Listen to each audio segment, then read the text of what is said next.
پتمنو لیدونکو ستړي مه شئ. د نوزیږو او تنکیو ماشومانو د روزنې د لړۍ په 4مه برخه کې د ماشوم پر ژوند باندې د زیږون د بهیر پر اغیزو او ستونزو خبرې وشوې. همداراز مو وویل چې د مور و پلار یو ستر مسؤلیت دا دی چې ماشوم د ژوند په لومړنیو 14 میاشتو کې هیڅ ډول درد، ځور او کړاو تجربه نه کړي. مګر ځینې وختونه مور و پلار هیڅ نشي کولای. د ساري په توګه ستنوهنه او واکسین بې دریغه ډیر اړین او ضروري دي، خو دا چې ماشوم پکې خوږیږي ګران پرېوځي. ډیری ماشومان او په تیره بیا هغوی چې عمرونه یې له 6 میاشتو څخه اوښتي وي نه غواړي د مور و پلار له غېږې څخه د بل چا غېږې ته ورشي چې په ستنه یا پیچکاري یې وخوږوي.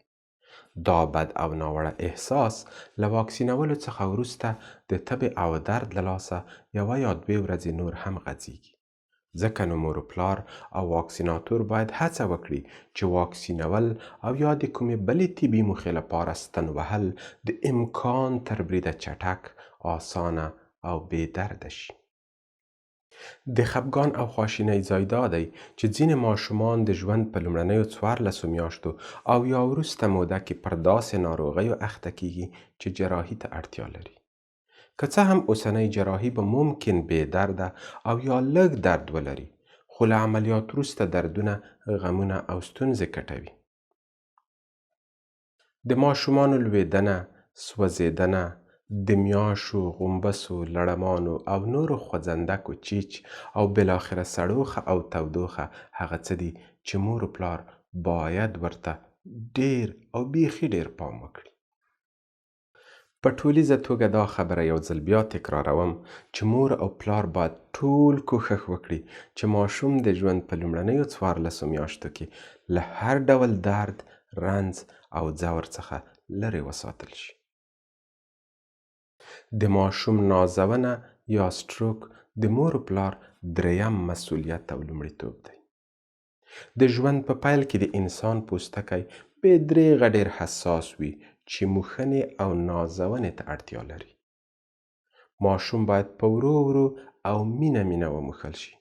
په ډیره مینه او رین تندي ورته وکتل شي. په روښانه، خواږه، مهربانه او مینه‌ناک غږ او لهجه ورسره خبرې وشي. په ترنم او سندریزه بڼه غږېدل ورته لا ډیر ګټور دي، خو پام مو وي چې غږ درڅخه ډیر لوړ یا تیز نشي. د ماشوم نازونې تر ټولو ښه وخت د مور په غېږ کې د شیدو ورکولو وخت دی چې ماشوم ته خوندیتوب او آرامښت وربخي. دا خوندیتوب او آرامښت هومره ارزښتناک دی چې که په همدې وخت کې ترلاسه نشي، وروسته بیا د زرګونو ډالرو په لګښت او د زرګونو تدبیرونو او درملو په کارولو سره نشي رامنځته کېدای. که ماشوم په سمه او بسنده توګه ونازول شي، د مور او ماشوم یا د پلار او ماشوم ترمنځ یوه ځانګړې، روغه او سالمه اړیکه جوړیږي. مګر که دا ناز کافي، بسند او په زړه پورې نه وي، ماشوم به په لویوالي کې د 2 مستضادو حالتونو څخه یو ولري. یا به په هره اړیکه کې په مقابل لوري پورې ټینګ نښلېدلی وي. د هغه د اوږو پیټی به وي. د غېږې او ناز وږی به وي. هومره ډېرې غوښتنې او هیلې به لري چې د چا پلار به یې پوره کولی نشي. په دې توګه به مقابل لوری له ځان او هر څخه ستړی او ستومانه کوي. او په پای کې به اړیکه له منځه ځي. یا به د دې سرچپه له هر ډول فزیکي تماس، غېږې، نازونې او اړیکې څخه کرکه کوي. د افراط او تفریط دا دواړه حالتونه د ژوند په لومړنیو 14 میاشتو کې د ناز د نشتوالي او یا کموالي پایله ده. ځینې ماشومان د ناز له نشتوالي څخه مري. ډیر ځله په روغتونونو یا شیرخوارګاوو کې له هر ډول ناروغۍ پرته پر ګلالي خوب ویده ماشومان مړه شوي دي. همداراز د هغو میندو په څنګ کې چې پر نشه یي توکو د روغتیا، رواني ناروغۍ او یا هم د ناپوهۍ له مخې یې څو ورځې خپل ماشوم ته ناز نه وي ورکړی، مړه ماشومان موندل شوي دي. دا ډول پیښې ښیي چې ماشوم تر کومه بریده پورې نازونې ته اړتیا لري او نازونه څومره ارزښتناک او مهم کار دی. له ښه مرغه چې د تیرودنې پر مهال د ماشوم نازونې تر ټولو ښه شرایط چمتو کیږي. د مور د بدن تودوخه، د هغې د بدن او شیدو بوی، مینه‌ناک او خواږه کتل، مسکا، ورینه ټنډه او په خواږه او سندریز غږ غږېدا هغه څه دي چې ماشوم یې باید د هر ځل تیرودنې پر مهال ترلاسه کړي. د مور و پلار څلورم مسؤلیت او لومړیتوب د ماشوم تحریک یا لمسونه، خوځونه، پارونه، بوختونه او فعالونه ده. په دې معنی چې مور و پلار باید له هر فرصت او چانس څخه استفاده وکړي چې ماشوم په بیلابیلو بڼو تحریک او ولمسوي.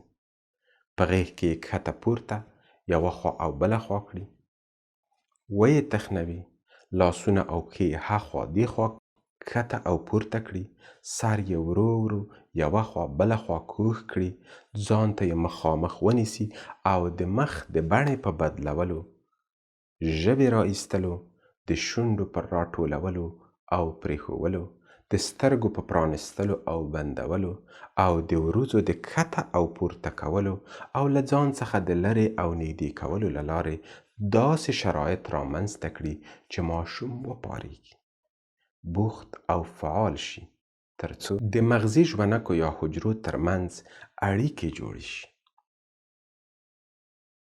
په دې برخه کې هر ډول څیزونه، غږونه، خوځښتونه، رڼاوې او رنګونه چې ماشوم بوختولی او د هغه پام ور اړولی شي ګټور دي.